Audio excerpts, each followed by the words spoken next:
Everyone, welcome to our channel rising arc education. आप सभी का बहुत बहुत धन्यवाद हमारी वीडियोस को इतना प्यार देने के लिए।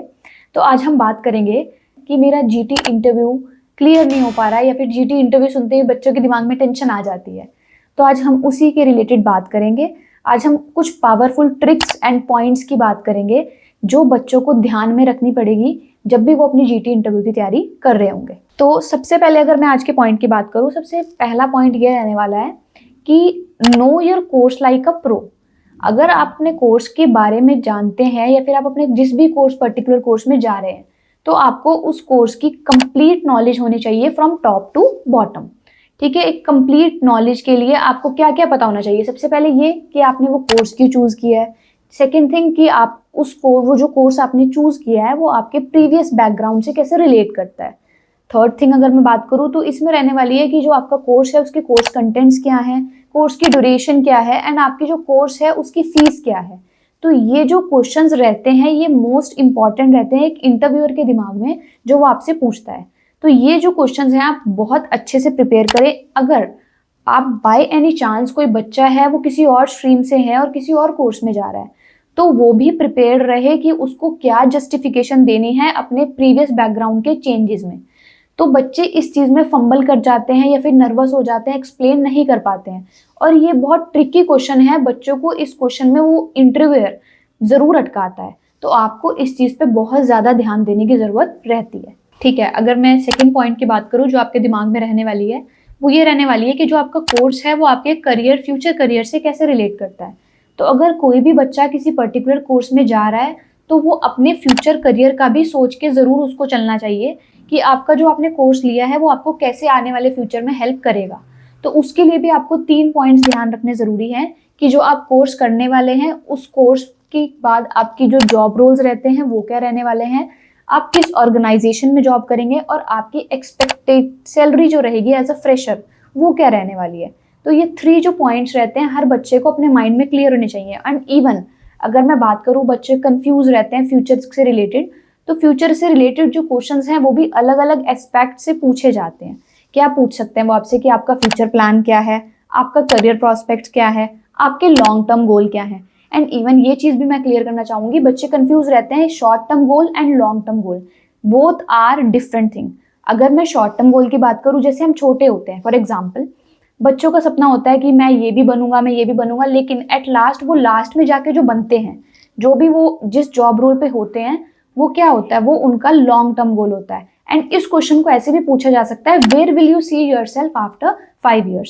तो इस क्वेश्चन को इसके अकॉर्डिंग आपने प्रिपेयर करना जरूरी है। ठीक है, अगर हम नेक्स्ट पॉइंट की बात करें तो उसमें आ जाते हैं कि आप अपनी कंट्रीज से जो आपके टाइज हैं वो कैसे स्ट्रांग हैं और आप क्या इंटेंशंस एक इंटरव्यूअर को शो करेंगे कि आप after completion of your course वापस इंडिया या फिर अपनी होम कंट्री रिटर्न बैक आएंगे। तो अगला पॉइंट हमारा रहने वाला है शो योर स्ट्रॉन्ग टाइज। तो उसमें क्या रीज़न आप दे सकते हैं कि मेरी फैमिली है, मेरे ऊपर रिस्पॉन्सिबिलिटीज़ हैं, या फिर मेरे फैमिली का कोई बिजनेस है, या फिर सबसे बड़ी बात कि मेरे जो फ्यूचर प्लान्स हैं या फिर मैं जिस जॉब रोल के लिए सोच रहा हूँ वो मैं वापस आकर अपनी ही होम कंट्री में कंटिन्यू करूँगा। तो ये एस्पेक्ट्स आपके माइंड में एकदम क्लियर होनी चाहिए ताकि इंटरव्यूअर को भी लगे कि बच्चे ने बहुत अच्छे से रिसर्च करी है और इसका कोई भी इंटेंशन नहीं है। आगे नेक्स्ट पॉइंट की मैं बात करूँ तो आ जाता है कि know your college and city. अगर आपने यूनिवर्सिटी चूज कर ली, आपने कोर्स चूज कर लिया, आपको आपकी यूनिवर्सिटी की कंप्लीट नॉलेज होनी चाहिए कि आपकी जो यूनिवर्सिटी है वो किस सिटी में सिचुएटेड है। ठीक है, इवन कि आपको आपके कैंपस का पता होना चाहिए। एंड अगर आपकी जो यूनिवर्सिटी है उसके डिफरेंट कैंपसेस हैं तो आपको उनके डिफरेंट कैंपसेस की नॉलेज भी होनी चाहिए। क्वेश्चन ये रहती है कि आपने ये पर्टिकुलर यूनिवर्सिटी क्यों चूज करी है या फिर आप इस कैंपस में क्यों जा रहे हैं, और ये भी रहता है कि आप अदर कैंपसेस में क्यों नहीं जाना चाहते। तो ये 3 जो क्वेश्चंस हैं वो आप इसमें से प्रिपेयर कर सकते हैं। नेक्स्ट अगर मैं बात करूं तो बच्चों को अपने फाइनेंशियल क्लैरिटी होनी भी बहुत ज़रूरी है। अगर बच्चे को फाइनेंशियल क्लैरिटी नहीं है तो फिर बच्चा इंटरव्यू देते टाइम वो फंबल ज़रूर करेगा और वो कंफ्यूज हो जाएगा। ठीक है, तो बच्चे के माइंड में उसकी फाइनेंशियल्स क्या हैं, उसके फंड्स क्या हैं, या फिर उसकी जो इनकम है, जो स्टेबल इनकम है वो क्या है स्पॉन्सर्स की, और सबसे बड़ी बात कि उसको स्पॉन्सर कौन कर रहा है। तो अगर बच्चे को पता है कि उसको कौन स्पॉन्सर कर रहा है, और अगर मैं बात करूं कि जो फंड्स रहने वाले हैं, फंड्स में in the term of FDs, in the terms of savings, या फिर किसी भी अगर मैं बात करूं लोन की भी, तो लोन में भी आपको ये पता होना चाहिए कि आपने लोन कब लिया है। आपकी एफडीज की बात करूं तो आपको ये पता होना चाहिए आपकी एफडी कब बनी है एंड वो कब मैच्योर होगी, उसकी क्या अमाउंट है। आपकी सेविंग्स में पैसा है, वो पैसा कब से पड़ा है, कितना पुराना पैसा है। तो ये चीज़ें आपको क्लियर होनी चाहिए। एंड लास्ट थिंग इसमें रहने वाली है जो आपकी इनकम।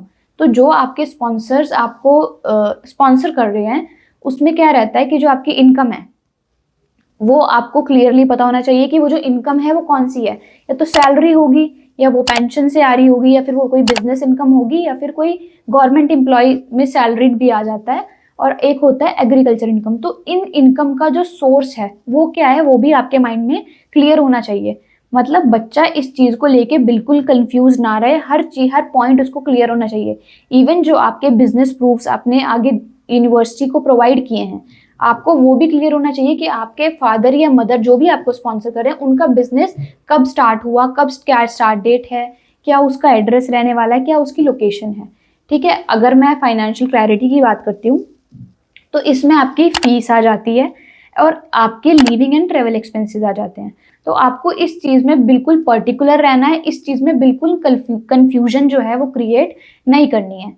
तो ये सबसे बड़ा पॉइंट रहने वाला है गवर्नमेंट का या फिर किसी भी इंटरव्यूअर का, कि बच्चे के पास कितनी अमाउंट अवेलेबल है, कितने उसके पास फाइनेंशियल्स हैं और उसकी क्या इनकम है, कि वो अपनी फीस पे कर सकता है कि नहीं कर सकता। चलो 1 साल की फीस दिखा दी, आने वाले साल के लिए वो पे कर पाएगा कि नहीं। इसलिए ये रीजन रहा है कि जो जीटी थी वो जीएस में कन्वर्ट हुआ है। समझ रहे हैं ना आप लोग? यस। तो आगे मैं बात करती हूँ कि बच्चे रहते हैं, इंडिया के बच्चों में क्या आदत है, अगर मान लीजिए 12th के बच्चे हैं, क्या करेंगे कि अभी तो फ्री है, गैप है बीच में, कुछ करने को है नहीं, उन्होंने फाइल लगवाई है, अपनी एजेंट को दी है। तो क्या रहता है कि वो सुबह रात को सोएंगे, रात को 3-3 बजे तक, फिर सुबह सो के उठना है उन्होंने वही 12 बजे 1 बजे तक। तो इस बीच क्या होता है, टाइम ये रहता है कि जो इंटरव्यूअर होता है आपका, जो आपको कॉल करेगा, वो आपको मॉर्निंग में चांसेस रहते हैं कि कॉल करे। अब ये देखिए, आप सुबह उठ के देखेंगे कि आपके फ़ोन में आपको मिस कॉल दिखेगी, तो वहाँ से एक नेगेटिव इम्पैक्ट पड़ता है स्टूडेंट की प्रोफाइल पे कि बच्चे ने फर्स्ट अटेम्प्ट में कॉल पिक नहीं करी है। तो आप ध्यान रखिएगा कि आप ऐसी गलती ना करें। नेक्स्ट अगर मैं बात करूं तो बच्चे को कंसिस्टेंट रहना भी बहुत ज़रूरी है, कि वो जो चीज़ बोल रहा है वो क्लियर बोल रहा है, वो चीज़ ऐसी ना हो कि वो उस चीज़ को बार बार रिपीट कर रहा है। फर्स्ट ऑफ ऑल, अगर आपको कोई क्वेश्चन इंटरव्यूअर का समझ नहीं आ रहा है तो आप उसको पूछें, सेकेंड टाइम पूछें। अगर नहीं समझ आ रहा है तो आप वहां पर उस क्वेश्चन को ये भी बोल सकते हैं कि नहीं समझ आ रहा है। ठीक है। और सबसे पहली बात कि बच्चा क्वेश्चन पहले पूरा सुने, तभी अपना आंसर स्टार्ट करे। बच्चों के माइंड में क्या होता है, थोड़ा सा सुन लिया और बाद का क्वेश्चन नहीं सुना तो उसके अकॉर्डिंग वो आंसर देता है। लेकिन नहीं, आप बच्चों ने ऐसा नहीं करना है। ठीक है। सबसे पहले क्वेश्चन सुनिए, देन आप आंसर कीजिए। तो अगर मैं नेक्स्ट पॉइंट की भी बात करूं तो नेक्स्ट पॉइंट रहने वाला है अवॉइड पीआर टॉक। तो बच्चों को पता है, दिमाग में बात चलती है, स्टार्टिंग से कल्चर चलता आ रहा है कि हाँ हमने तो वहां जाके सेटल होना है, लेकिन वो इंटेंशंस एक इंटरव्यूअर को आपने शो नहीं करनी है। आपने यही शो करना है कि मेरी प्रॉपर्टी है, मेरी फैमिली है, मेरे ऊपर रिस्पॉन्सिबिलिटीज हैं, एंड इवन मेरा जो जॉब रोल है वो मैंने वापस अपनी होम कंट्री में जाके कंप्लीट करना है। तो जो हमारा इसमें नेक्स्ट पॉइंट रहने वाला है वो रहने वाला है ड्रेस प्रोफेशनली। तो आप प्रोफेशनली जब अपना ड्रेसअप कर लेंगे, सपोज कभी कभी क्या होता है कि जो कॉल्स आती हैं वो वीडियो कॉल्स भी आती हैं, एंड मैं बच्चों को यही सजेस्ट करूंगी कि वो अपने वीडियो कॉल्स पर ही अपना इंटरव्यू को प्रिपेयर कर लें। ठीक है। उसमें क्या रहता है कि अगर आप वीडियो कॉल के लिए प्रिपेयर रहेंगे तो ऑटोमेटिकली आपकी जो नॉर्मल कॉल जो रहेगी उसमें आपका जो कॉन्फिडेंस है वो खुद ही उसका लेवल बूस्ट अप हो जाएगा। तो आप उसके अकॉर्डिंग प्रिपेयर रहिए। और क्या करते हैं, कभी कभी ऐसा होता है कि बाई चांस इंटरव्यूअर क्या करता है कि अगर बाई चांस आप वीडियो कॉल पे आपका इंटरव्यू चल रहा है, तो अगर आप किसी और इन्वायरमेंट में बैठे हैं, इवन कि आपने कोई बैकग्राउंड लगा लिया है, तो आपने वो अवॉइड करना है। आपने क्या करना है कि सबसे ज़्यादा जो शांति वाली जगह है, पीसफुल इन्वायरमेंट जहाँ पे हो, शांति हो, आपने वहाँ पे अपना इंटरव्यू देना है। क्योंकि कभी कभी इंटरव्यू करता है कि आप अपना जो कैमरा है वो रोटेट करके दिखाओ कि आपके आसपास कोई नहीं है। तो आपने इस चीज़ से को ध्यान रखना है और इस चीज़ को अवॉइड करना है कि आपके आसपास इंटरव्यू देते टाइम कोई भी हो। इसमें आपने ये चीज़ क्लियर करनी है उनको कि आप झूठ नहीं बोलना बिल्कुल भी। ये बताना है, अगर आप घर पे हो तो आपने क्लियरली बताना है कि हाँ मैं घर पे हूँ। और अगर आप किसी एजेंट के ऑफिस में देके अपना बैठकर आपका इंटरव्यू दे रहे हैं तो आपने वो भी क्लियर रखना है कि हाँ मैं एजेंट के ऑफिस में बैठकर इंटरव्यू दे रहा हूँ, झूठ बिल्कुल नहीं बोलना है। नेक्स्ट थिंग क्या आ जाती है प्रोफेशनलिज्म में, कि आपके जो जेस्चर्स हैं, जो आप उनको कॉन्फिडेंस शो कर रहे हैं, वो आपने उनको इस तरीके से शो करने हैं कि आपको भले ही नर्वसनेस भी हो रही है, लेकिन आपको आगे वाले इंटरव्यूअर को वो चीज़ शो नहीं करनी है, क्योंकि वहीं से वो अंदाज़ा लगा लेते हैं, उनका माइंडसेट बन जाता है कि बच्चा फंबल कर रहा है, और स्टार्टिंग में ही वो आपका जो कॉन्फिडेंस है वो जज करना स्टार्ट कर देते हैं, क्योंकि ऑलरेडी उनके पास आपकी सारी इन्फॉर्मेशन तो है ही है, तो आप उनसे झूठ बोल के भी क्या ही करेंगे।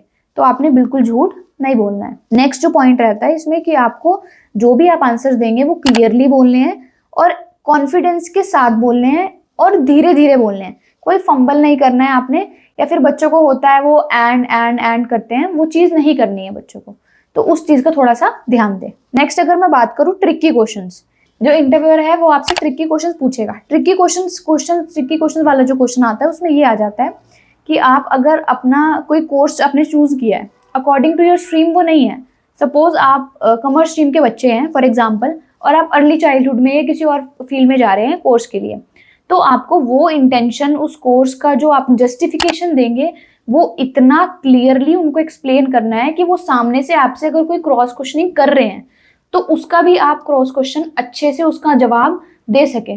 तो इस चीज़ का भी आपने बहुत अच्छे से ध्यान देना है, ठीक है। इसमें मैं एक और एग्जांपल की आपसे बात करती हूँ। कभी कभी क्या होता है कि आपने आइल्स करी हुई है एंड वो आपसे पूछ लेते हैं कि आपका पीटी स्कोर क्या है, तो आपको वो भी उनको क्लियरली बताना है कि मैंने ये चीज़ नहीं करी है, मैंने आइल्स करी है, फिर वॉटएवर आपने पीटी करी है, तो वो चीज़ भी क्लियर रखनी है। वो आपके लिए कन्फ्यूजन क्रिएट करते हैं क्योंकि ऑलरेडी उनके पास तो आपकी सारी इन्फॉर्मेशन है, तो उस चीज़ को आपने ध्यान से सुनना है। तभी मैंने बोला कि क्वेश्चन को ध्यान से सुनना है, तभी उसके बाद आपने आंसरिंग करनी है। तो अगर मैं इसमें नेक्स्ट को पॉइंट की बात करती हूँ, तो आपके जो कोर्स के सब्जेक्ट्स होते हैं, जिसको आप कोर्स कंटेंट्स बोलते हैं या फिर आप कोर्स सब्जेक्ट्स कह लीजिए, वो भी आपको उतने ही क्लियरली पता होने चाहिए।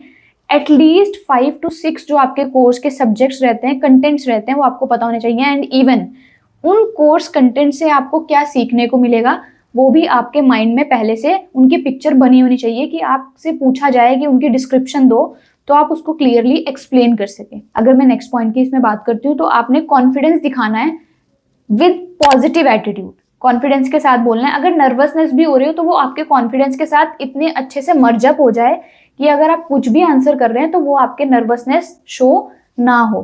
अब इसमें अगर मैं आपको एक पॉइंट बताती हूँ, थिंक लाइक अ ऑफिसर।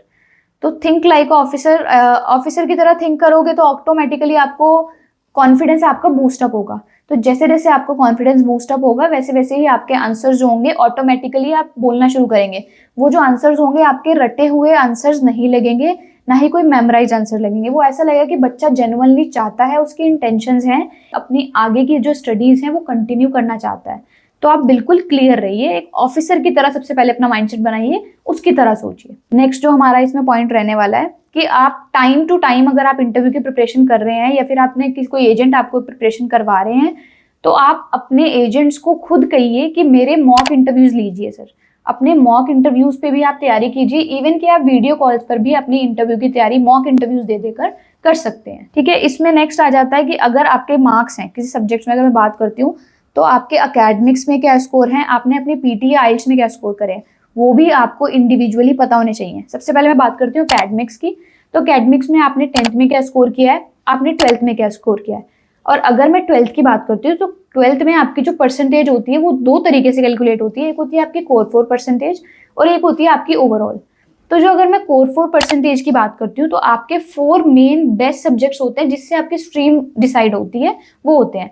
तो आपको उनके जो परसेंटेज है वो भी पता होनी चाहिए, आपको अपनी ओवरऑल भी पता होनी चाहिए। एंड इवन कि आपको आपके इंडिविजुअल जो आपने मार्क्स स्कोर करें एक पर्टिकुलर सब्जेक्ट में, वो भी आपको क्लियरली पता होना चाहिए। सपोज बच्चा बैचलर ऑफ नर्सिंग के लिए जा रहा है लेकिन उसे अपने बायो के स्कोर नहीं पता, वो उसको कह रहा है सर मेरे आई गेस 70% है, 75% है, तो उसको आप ये चीज़ नहीं शो कर सकते कि आई गेस। मार्क्स तो आपके हैं, नॉलेज भी आपकी है। अगर आप वो चीज़ को ऐसे शो करेंगे कि आपको अप्रॉक्स पता है या कन्फ्यूजन है, तो वो चीज़ आपने अवॉइड करनी है। एंड इसी तरह पीटी का आपको इंडिविजुअल स्कोर अपना पता होना चाहिए एंड आइल्स का।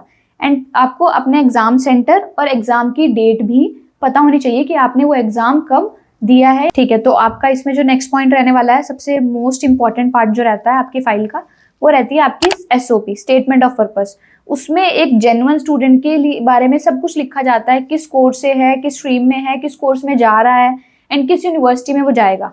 तो उसमें सब कुछ परफेक्टली मेंशन होता है। तो आपको एक बार अपनी SOP को थरली रिवाइज होनी चाहिए, आपकी SOP में क्या क्या मेंशन है, तो उसके अकॉर्डिंग आप अपने आंसर्स पर फोकस कीजिए और तभी अपने क्वेश्चन जो भी इंटरव्यूज हैं आप उसके अकॉर्डिंग प्रिपेयर कीजिए। नेक्स्ट मैं बात करती हूँ वीजा कंडीशंस। तो आपको अपने ऑफर पर जो भी आपकी वीजा कंडीशंस आई हैं मेंशन होकर, वो आपको अच्छे से पता होनी चाहिए कि आपकी वीजा कंडीशंस क्या क्या हैं। तो आपको अपनी वीजा कंडीशंस की भी नॉलेज अच्छे से होनी चाहिए एंड इवन की किस सब क्लास में आप जा रहे हैं वो भी आपको पता होना चाहिए। बच्चों को अपनी मोस्ट ऑफ द टाइम अपनी सब क्लास की नॉलेज ही नहीं होती है, तो वो भी आपको अपने माइंड में क्लियर होना चाहिए। नेक्स्ट आ जाता है कि आप कोई भी आंसर बोल रहे हैं उसको डोंट ओवर एक्सप्लेन। अगर आंसर बोल दिया है तो ठीक है, आपको प्रॉपर पॉजेज लेने पड़ेंगे ताकि सामने वाला जो आपसे क्वेश्चंस पूछ रहा है उसको भी पता लगे कि हाँ इसका अब आंसर खत्म हो गया है। बच्चे क्या करते हैं, एक्सप्लेन करते रहते हैं, उनका पॉज नहीं पता लगता है कि आंसर खत्म हो गया है। तो आपने उस चीज पे भी ध्यान देना है। नेक्स्ट, आपने सब कुछ अपने पॉजिटिव एटीट्यूड के साथ साथ अपना आई कॉन्टेक्ट जो है, अगर आप वीडियो कॉल पे हैं तो वो मेंटेन रखना है। अपने गेस्चर्स जो उनको शो करने हैं वो अच्छे गेस्चर्स उनको शो करने हैं। नेक्स्ट आता है कुछ बच्चे ओवर एक्टिंग करते हैं, तो वो ओवर एक्टिंग तो अलग से ही दिख जाता है कि आपने कोई भी ओवर एक्टिंग नहीं करनी है। एंड लास्ट थिंग, जब भी आप अपना इंटरव्यू एंड करेंगे तो आपने एक पॉजिटिव ग्रेटिट्यूड के साथ अपने इंटरव्यू को एंड करना है। तो कभी कभी बच्चे इस चीज को लेकर कंफ्यूज रहते हैं कि मेरा जो वीजा मैंने फाइल अप्लाई करवाई है वो किस एजेंट या किस कंसल्टेंट के थ्रू अप्लाई करवाई है। तो मैं आपको ये चीज क्लियर कर दूं कि consultant and agent are same thing. अगर आपसे पूछा जाता है what is your agent name and what is your consultant name, तो वो सेम थिंग है। एंड अगर आपसे पूछा जाता है आपका काउंसलर कौन है, तो वो डिफरेंट थिंग है। तो आपको इस आंसर को भी प्रिपेयर करना पता होना चाहिए। एंड इवन कि आपका जो कंसल्टेंट है उसने जो आपकी काउंसलिंग की है वो ऑनलाइन की है या फिर आपने ऑफिस विजिट किया है, ये भी आपको पता होना चाहिए। उनकी लोकेशन क्या है, इस चीज की नॉलेज आप रखिए तो आपके लिए इंटरव्यू तैयार करने में कोई इशू नहीं आएगा। नेक्स्ट अगर मैं बात करूं तो आपने ये अपना जो इंटरव्यू है वो एक पॉजिटिव ग्रेटिट्यूड के साथ एंड करना है, क्योंकि एक इम्पैक्ट पड़ता है फर्स्ट एंड लास्ट जो इंटरव्यू के माइंडसेट पे बढ़ जाता है, तो उससे भी बच्चों की प्रोफाइल्स पर बहुत इफेक्ट पड़ता है, इंटरव्यूज पर स्पेशली। तो आपने इन पॉइंट्स का स्पेशली ध्यान रहना है while preparing for your interviews. ठीक है, तो बच्चे सोचते हैं इंटरव्यू है निकाल लेंगे, इंग्लिश तो मेरी बहुत अच्छी है, ऐसा नहीं होता है। सब कुछ इंग्लिश नहीं होती है। आपके माइंड में आपके एकेडमिक्स, आपके फाइनेंशियल्स और आपकी क्या इनकम है, वो पॉइंट्स बहुत अच्छे से क्लियरली आपको पता होने चाहिए। आपके आंसर्स जो होते हैं ऑनेस्ट होने चाहिए और प्रॉपर नॉलेज के साथ आप वो आंसर्स दें उनको, तो वो बहुत अच्छा पॉजिटिव इम्पैक्ट देते हैं। तो एट लास्ट बच्चों मैं आपको ये कंक्लूड करना चाहती हूँ कि जैसे कि आप जानते हैं एक टर्म है रिटर्न ऑन इन्वेस्टमेंट। तो ये टर्म जो है ROI, इसमें जो इंटरव्यूअर है उसका सबसे जो मेन फोकस रहने वाला है वो यही रहता है कि बच्चा अगर इतने पैसे लगा के, अगर बच्चा 50-60 लाख रुपए लगाकर फॉरेन कंट्री में जा रहा है, तो जो उसका वापस आने पर रिटर्न ऑन इन्वेस्टमेंट होगा, जो भी उसके लॉन्ग टर्म, जो भी उसके शॉर्ट टर्म गोल्स होंगे, तो बच्चों को उस चीज का सिनेरियो, उसके अकॉर्डिंग जो उनका माइंडसेट है वो प्रिपेयर्ड है कि नहीं है। तो आप इस चीज को भी अपने माइंड में प्रिपेयर करके चलिए, इस चीज का आंसर कि आपका जो रिटर्न ऑन इन्वेस्टमेंट है वो आपके माइंड में एकदम क्लियर होना चाहिए। एंड हमारी टीम भी ये इंटरव्यू की तैयारी प्रोवाइड करवाती है। उसकी एक नॉमिनल सी फीस रहती है 3000। ठीक है, आप उसको अवेल कीजिए, हम आपको इंटरव्यू की तैयारी करवाएंगे। अगर बच्चा इंडिया में है, इंडिया के किसी भी कोने से है या फिर नॉट इवन इंडिया, इंडिया से बाहर भी कहीं बच्चा बैठा है, तो हम उसकी इंटरव्यू की तैयारी कराएंगे एंड एंड टू एंड जो सोल्यूशंस हैं हम उसको प्रोवाइड करवाएंगे। तो आप हमारी टीम को इसी तरीके से कॉन्टैक्ट कीजिए। नीचे दिए गए जो नंबर हैं उन पे आप कॉन्टैक्ट कर सकते हैं और आपको कोई भी क्वेरी है इंटरव्यू के रिगार्डिंग तो आप कमेंट सेक्शन में कमेंट्स भी कर सकते हैं।